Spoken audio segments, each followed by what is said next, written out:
Chapter 8 conservation of plants and animals का ये इसका थर्ड पार्ट है। इससे पहले मैं 2 पार्ट इसके करवा चुका हूँ। आपने वो वीडियो आप वो 2 पार्ट पहले देख लेना, उसके बाद ही ये थर्ड पार्ट देखना। मेरी आप सबसे ये रिक्वेस्ट है कि आप जो भी वीडियो देखते हो चैनल के कंप्लीट वीडियो देखा करो, चाहे वो मैथ का वीडियो, हिंदी का हो, एसएस का हो, ठीक है, या साइंस का हो। आपने कंप्लीट वीडियो देखना है और वीडियो को ऑनलाइन देखना है, डाउनलोड करके नहीं देखना है। मुझे उम्मीद है आप मेरी रिक्वेस्ट मान लोगे।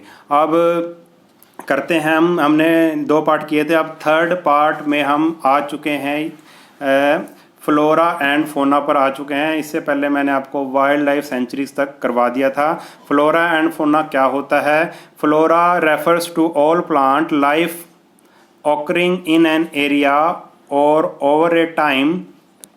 It refers specially to naturally occurring plant life. देखो, फ्लोरा का मतलब आप क्या समझो? फ्लोरा का मतलब होता है प्लांट लाइफ, पेड़ पौधे।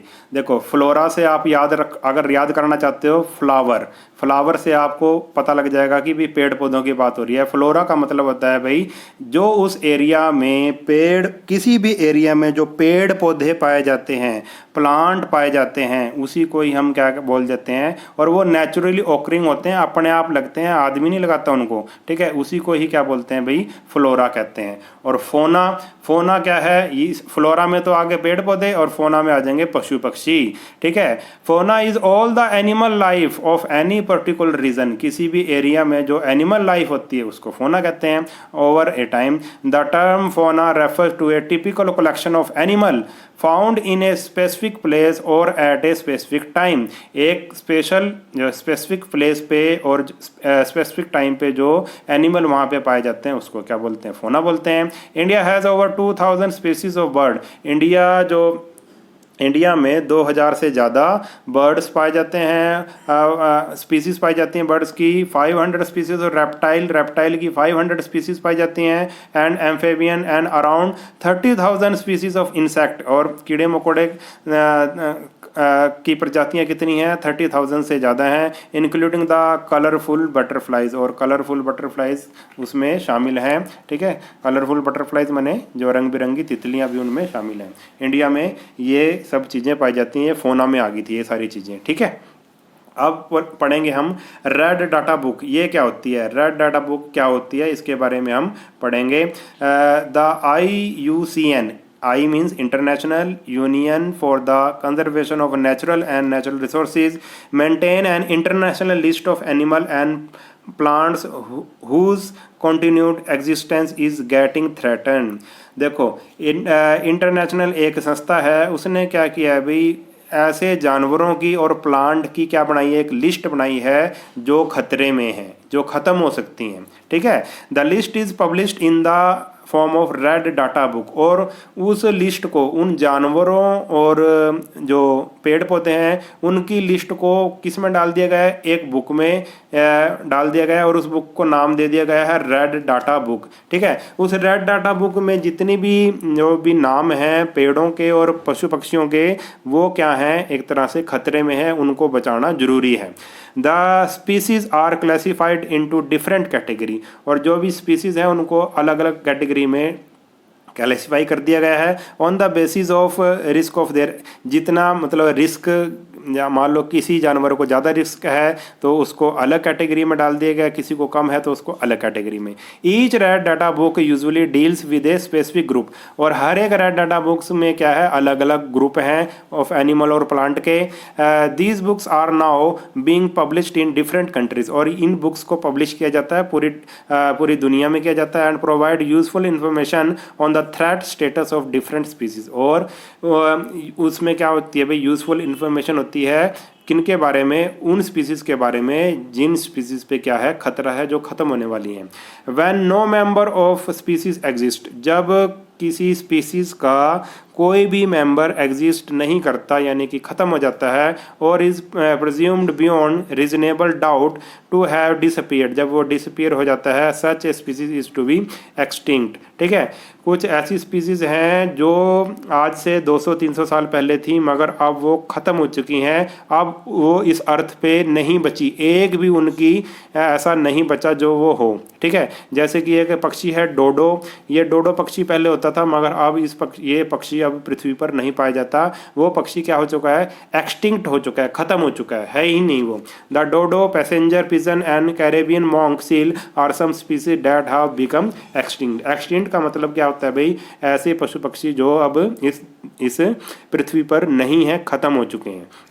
When a species faces a high risk of extinction, जब एक स्पीसीज को बहुत ज़्यादा रिस्क हो ख़त्म होने का इन द नियर फ्यूचर, और नियर फ्यूचर में ही, it is termed as endangered species, उस स्पीसीज को हम क्या बोल देंगे, एंडेंजर्ड स्पीसीज कह देंगे। For example blue whale, giant panda, snow leopard, African wild dog and tiger are some of the endangered species. ये ब्लू व्हेल आगे भविष्य में ख़त्म हो सकती है अगर हमने इसको नहीं बचाया, ऐसे ही पांडा, स्नो लेपर्ड, ठीक है, इसको बचाना जरूरी है, नहीं तो ये आने वाले समय में जो नियर फ्यूचर में ये ख़त्म हो सकते हैं। उसके बाद आ गया वनरेबल स्पीसीज, ये क्या होती हैं, are those that face high risk of extinction in the medium term. अब ये इनको कुछ ये तो जल्दी ही ख़त्म हो सकती हैं, जो ऊपर वाली हमने करी थी एंडेंजर्ड, और वनरेबल में क्या होती हैं भाई, ये कुछ सालों में ख़त्म हो सकती हैं। ठीक है, ये मतलब कि इनसे कम रिस्क है इन पे। ठीक है, इनको बचाना भी जरूरी है, ये मीडियम टर्म के लिए है। ठीक है, ये तो नियर फ्यूचर है, ये मीडियम टर्म, इसको कुछ वक्त लग सकता है मगर उनको बचाना भी, वनरेबल स्पीसीज को बचाना भी जरूरी है। अगर इनकी तरफ ध्यान नहीं दिया तो कुछ सालों बाद, 10-15 साल या 20-25 या 50 साल के बाद ये भी ख़त्म हो जाएंगे। इनमें क्या आता है, चीता आते हैं, गोरलायन आते हैं, स्लोथ बियर और सम वनरेबल स्पीसीज, ये वनरेबल स्पीसीज में आ जाते हैं। अब आ गया एंडेमिक स्पीसीज। एंडेमिक स्पीसीज क्या होता है, एंडेमिक का मतलब होता है are unique to a particular geographic location, जो एक पर्टिकुलर लोकेशन में ही पाए जाते हैं, उनको क्या कहते हैं भाई, एंडेमिक स्पीसीज कहते हैं। जैसे काजीरंगा में क्या पाया जाता है, एक सींग वाला गैंडा पाया जाता है, वो भारत में और कहीं नहीं मिलता, वो एक स्पेशल लोकेशन में ही मिलता है। ठीक है, तो वो क्या है, एक एंडेमिक स्पीसीज है। Such as a specified island, some habitat type, a national or some other well defined zone. ठीक है, तो एंडेमिक स्पीसीज एक जो जियोग्राफी लोकेशन में, एक पर्टिकुलर जियोग्राफी लोकेशन में ही पाई जाती है, जैसे कि कोई आइलैंड हो गया, कोई हैबिटेट हो गया, न कोई देश हो गया। ठीक है, और some other well defined zone, और कोई ऐसा जोन होगा जहाँ पे वो पाए जाते हैं और वो दुनिया में और कहीं नहीं मिलते, उसी जगह पे ही मिलते हैं। To be endemic to a place or area means found only in that part of the world and nowhere else. ये मैंने बता दिया कि भाई उसी एरिया में वो पाए जाएंगे, जीव जंतु या जानवर, और कहीं नहीं मिलेंगे। फॉर एग्जाम्पल दे रखा है द ऑरेंज ब्रेस्टेड सनबर्ड, ये देख रहा है ऑरेंज ब्रेस्टेड सनबर्ड है, इसका जो छाती है वो क्या है, ऑरेंज है, इसका नाम इसलिए क्या रख दिया भाई, ऑरेंज ब्रेस्टेड सनबर्ड रख दिया। Is endemic to fynbos, this implies that, ये फिनबोस में ही पाई जाती है, जगह का नाम है। It is exclusively found only in fynbos vegetation type of south western Africa. South western Africa, South Africa में ही ये पाई जाती है, और साउथ अफ्रीका के भी साउथ वेस्टर्न पार्ट में ये पाया जाता है पक्षी ये वाला, और दुनिया में कहीं नहीं पाया जाता, इसलिए इसको क्या बोलेंगे, एंडेमिक स्पीसीज है ये। ठीक है, ऐसी lion tailed macaque is endemic to the Western Ghat of the south west India. ऐसी जो ये वाला मैकॉक है, लायन टेल मैकॉक, ये इंडिया में ही पाया जाता है, और इंडिया में भी कहाँ पाया जाता है मैं आपको दिखाता हूँ। इंडिया में पाया जाता है ये वेस्टर्न घाट में पाया जाता है, इस एरिया में पाया जाता है इंडिया के भी। ठीक है, और कहीं नहीं मिलता, ये वेस्टर्न घाट वाले एरिया में मिलता है, इसलिए इसको क्या बोलेंगे, एंडेमिक स्पीसीज बोलेंगे ये। ठीक है, the extinction of endemic species has many causes, इसके भी कई कॉजेज हैं। This include pollution and natural disaster, pollution के कारण और नेचुरल डिजास्टर के कारण भी जो एंडेमिक स्पीसीज खत्म हो जाती हैं। However it is human action that is responsible for 4 main causes of their current rate of extinction. और मेन तो क्या है भाई, ह्यूमन एक्शन है जिसके कारण ये ख़त्म हो सकती हैं। वो कौन से कारण हैं, ह्यूमन जो एक्टिविटीज़ हैं, कौन कौन सी एक्टिविटीज़ हैं। नंबर 1 क्या है, लॉस ऑफ हैबिटेट। हैबिटेट का मतलब होता है जहाँ पे पशु पक्षियों का घर, नेचुरल घर, ठीक है, अगर उसको हम जगह, उनके घर को, उनकी जगह को ख़त्म कर देंगे तो वो पशु पक्षी भी वहाँ से ख़त्म हो जाएंगे। It occurs when an environment is altered to such that a certain organism can no longer survive there। अगर एनवायरनमेंट में ज़्यादा चेंज हो जाए, ज़्यादा चेंज कर दिया जाए तो क्या होगा, वहाँ के जो रहने वाले पशु पक्षी हैं वो क्या हो जाएंगे, सर्वाइव नहीं कर पाएंगे, ख़त्म हो जाएंगे।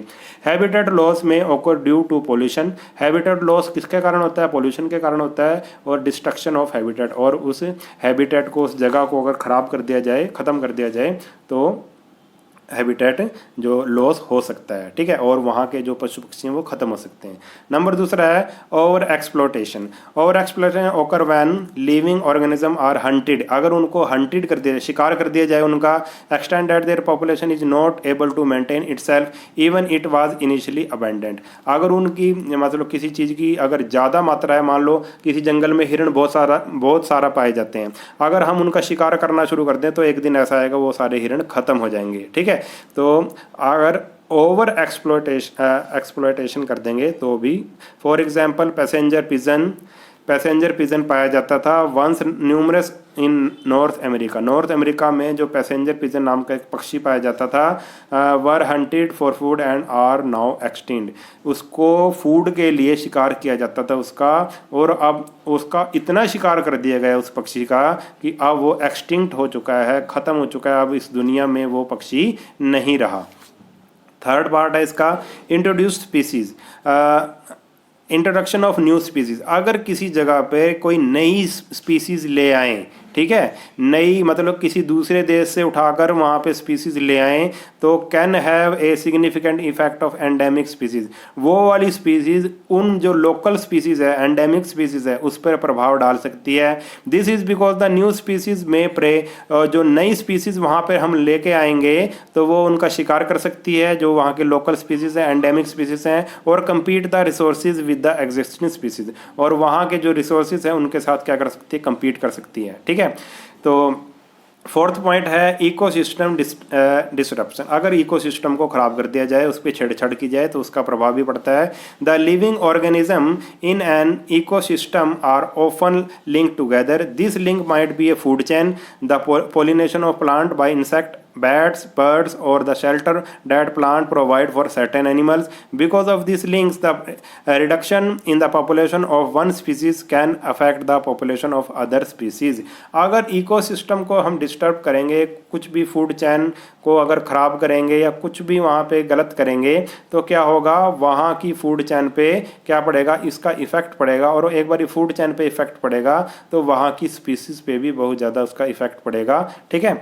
The project and programme concerning nature and started by the Indian government. अब कुछ प्रोजेक्ट बनाए गए, ठीक है, इंडियन गवर्नमेंट के द्वारा, जैसे Project Tiger, nature camps and jungle lodges, ये प्रोजेक्ट बनाए गए। These have been organised to promote, और ये क्यों किए गए, किसको प्रमोट करने के लिए, कि वाइल्ड लाइफ अवेयरनेस आए लोगों के बीच में। These project not only help in preserving our natural heritage but also encourage our eco tourism। और इन प्रोजेक्ट से इको टूरिज्म बढ़ता है और हमारा जो नेचुरल हेरिटेज है उसकी भी रक्षा होती है।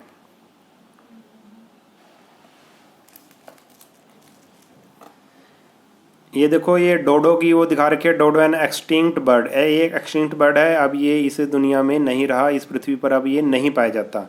इसको एक्सटिंक्ट किसने किया, इंसानों ने किया। Dodo was a bird that was endemic to the island, ये मॉरिशस में पाया जाता था, और इसका इतना ज़्यादा शिकार किया गया कि ये क्या हो गया भाई, आज से भाई मतलब लगभग 300 साल पहले की बात है, ये ख़त्म हो गया, ठीक है। और ये एक पेड़ के ऐसे बीज खाया करता था, जिसके कारण वो पेड़ क्या होता था भाई, उगता था फिर वो पेड़, ठीक है। वो पेड़ भी क्या हो गया भाई, अब जब डोडो ख़त्म हो गया तो वो पेड़ भी अब उगना ख़त्म हो गया। In fact dodo ate the fruit of tree, उस ट्री के जो बीज खाता था वो फ्रूट खाता था। And it was only by passing through the dodo digestive system that the seed become active, और डोडो के डाइजेस्टिव सिस्टम में जाकर ही वो जो सीड था वो एक्टिव होता था और उग सकता था।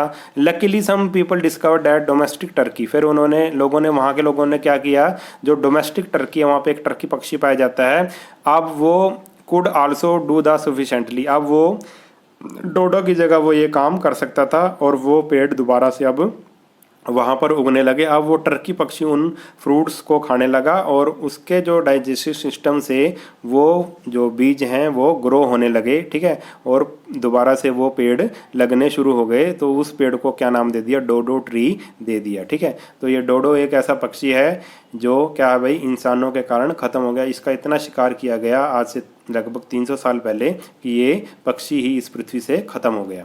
अब नेक्स्ट है माइग्रेशन। माइग्रेशन क्या होता है आपको थोड़ा पता भी होगा। Migration is the periodic movement.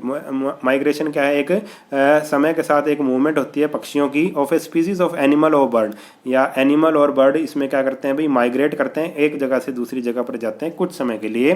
From the place where it has been living, जहाँ पे वो रहते हैं, टू ए न्यू एरिया, नई एरिया में चले जाते हैं। And subsequent return journey back to the original home, कुछ समय के लिए वहाँ रहते हैं, दूसरी जगह पर रहते हैं, और कुछ समय के बाद फिर वो वापस अपनी ओरिजिनल होम में आ जाते हैं। इसी को माइग्रेशन कहते हैं कि पशु पक्षी एक जगह से दूसरी जगह पर जाते हैं, कुछ समय के लिए वहाँ रहते हैं, ठीक है, और अपना जो खाना पीना भोजन वगैरह या बच्चे वगैरह देना हो उन्होंने देते हैं, और वापस अपनी ओरिजिनल जगह पर आ जाते हैं 2-3 महीने के बाद।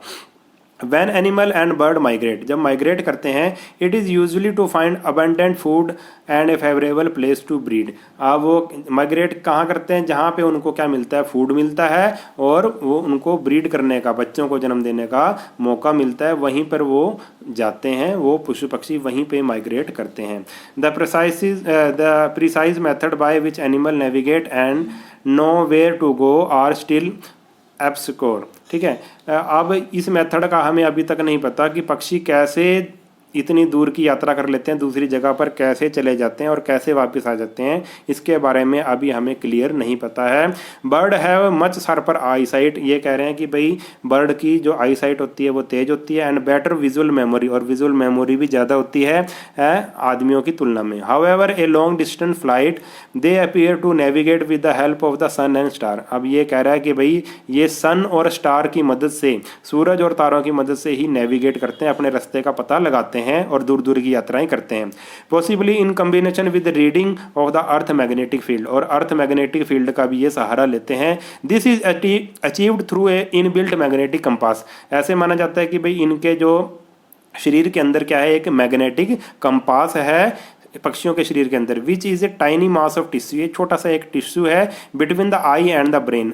दिमाग, पक्षियों के दिमाग और आई के बीच में एक छोटा सा मैग्नेटिक कंपास है, जिसके द्वारा जो पक्षी हैं वो अपना रास्ता ढूंढ लेते हैं और दूर दूर के देशों की यात्राएं करते हैं। अब उसके बाद आ गया भाई रीफॉरेस्टेशन। री का मतलब दोबारा, फॉरेस्टेशन दोबारा जंगलों को लगाना, इसको अफॉरेस्टेशन भी कहते हैं। Reforestation is also referred as afforestation, यानी कि पेड़ों को दोबारा से लगाना, जंगल को दोबारा से। Is the process of restoring and recreating trees of forest that once existed but have been deforested or otherwise removed और डिस्ट्रॉयड, ठीक है। रिफॉरेस्टेशन का मतलब होता है अगर कहीं पर पेड़ काट दिए गए हैं, जंगल खत्म कर दिए गए, तो वहाँ पर दोबारा से पेड़ लगाना, दोबारा से जंगल लगाना, ठीक है। The practice is rapidly gaining momentum in order to promote conservation. अगर हमने कंजर्वेशन को प्रमोट करना है, पेड़ पौधों को बचाना है, तो हमें इसका क्या करना पड़ेगा, इसको बढ़ावा देना पड़ेगा। It is however important to keep in mind that while selecting the plant of reforestation, हमें ये ध्यान रखना पड़ेगा पॉइंट, अगर हम रिफॉरेस्टेशन करते हैं, one should be careful that these are the same species, there are the same species of plant that were there at area earlier. हमें वहाँ पर वही पेड़ पौधे लगाने चाहिए जो वहाँ पर पहले से थे, ना कि कोई और, ठीक है। जैसे मान लो कहीं पर आम के पेड़ या आप लगाओ कीकर के पेड़ ज़्यादा लगे हुए हैं, तो हम वहाँ पर दोबारा से वहाँ पे आम के पेड़ ही लगाएंगे और कोई पेड़ नहीं लगाएंगे, ठीक है, क्योंकि कोई दूसरा नया पेड़ लगाने से वहाँ पर क्या हो सकती है, गड़बड़ हो सकती है। तो ये इस पॉइंट का ध्यान रखना है कि जब हम रिफॉरेस्टेशन करेंगे तो उसी प्रकार के पेड़ पौधे ही लगाएंगे जो पेड़ पौधे वहाँ पर पहले हुआ करते थे। This promote the rapid reestablishment of both flora and fauna. इसके कारण दोबारा से क्या हो जाएगा भी, फ्लोरा और फोना वहाँ पे ठीक हो जाएगा in a deforested area. This help to make it a forest again, और दोबारा से वहाँ पे क्या बन जाएगा, एक जंगल बन जाएगा रिफॉरेस्टेशन के कारण। उसके बाद है लास्ट टॉपिक है हमारा लेसन का, रिसाइकलिंग ऑफ पेपर। जो पेपर आप यूज़ करते हैं, जैसे ये बुक भी पेपर से बनी हुई है, जो आप कॉपी वगैरह यूज़ करते हैं, अखबार है, ये सभी किससे बनी हुई है? पेपर से बनी हुई है। और पेपर आपको पता है किससे बनता है? ये पेड़ों से बनता है। पेपर रिसाइकलिंग इज़ द मतलब पेपर का दोबारा से यूज़ करना, इसी को हम क्या बोलेंगे? रिसाइकलिंग इसको बोलेंगे। Is the process of recovering waste paper. Waste paper को रिकवर कर लो और remaking it into new paper product, और दोबारा से उसका पेपर प्रोडक्ट हम बना देंगे। एक बार यूज़ कर लिया, जैसे ये बुक है या कॉपी आपकी जब कंप्लीट भर जाती है, या अखबार का आप यूज़ कर लेते हो, तो हम क्या करते हैं? कबाड़ी वाले को बेच देते हैं, और कबाड़ी वाला आगे ले जाता है उसको। फिर वो पेपर कहाँ चला जाता है? फैक्ट्री में चला जाता है। मतलब उस पेपर से फिर दोबारा से पेपर बना दिया जाता है। इसको ही पेपर साइकिलिंग, रिसाइकलिंग कहेंगे। Paper suitable for recycling is called scrap paper, और इसको क्या बोलेंगे? स्क्रैप पेपर बोलेंगे। जो हमने यूज़ कर लिया है एक बार, उसको स्क्रैप पेपर बोलेंगे, जो हम कबाड़ी को बेच देते हैं। Today 90% of paper pulp is made from would, और 90% जो पेपर है वो वुड से ही बनता है, लकड़ी से ही बनता है, और लकड़ी आपको पता है पेड़ों से मिलती है। Paper production account for about 35% of failed paper, और पेड़ों की कटाई से कितना बना? 35% पेपर तो पेड़ों की कटाई से ही बनता है। Recycling of new print therefore saves a lot of would. अगर हम रिसाइकलिंग करेंगे पेपर का, तो हम लकड़ी भी बचा लेंगे, पेड़ों को भी बचा लेंगे। It has been estimated that recycling of even half of the world paper would avoid the deforestation of 20 million acre of forest land. अगर हम क्या करें? जितना भी वर्ल्ड में जो पेपर बनता है, अगर उसको रिसाइकल कर दें, उसके आधे पेपर को भी रिसाइकल कर दें, तो हम कितने पेड़ों को बचा सकते हैं? कितने एरिया को बचा सकते हैं? जंगल को कितना बचा? 20 मिलियन एकड़ जंगल को हम, फॉरेस्ट लैंड को हम बचा सकते हैं, अगर हम पेपर को रिसाइकल करें, दोबारा से यूज़ करें। We all can contribute in this process. हम सभी कंट्रीब्यूट कर सकते हैं। We should reduce wastage of paper. हमें पेपर को कभी भी वेस्ट नहीं करना चाहिए। And try to reuse paper whenever and wherever possible. और पेपर को दोबारा से रीयूज़, और ठीक है, रीयूज़ करने की कोशिश हमें करनी चाहिए। तो लेसन हमारा ये हो गया कंप्लीट। अगर वीडियो आपको अच्छा लगा है तो चैनल को सब्सक्राइब कर लेना, और वीडियो को अपने सभी दोस्तों के साथ शेयर जरूर कर देना, और कमेंट करके मुझे बताना कि आपको समझ आया है या नहीं आया है, और किस किस स्टूडेंट ने इसको शेयर किया है।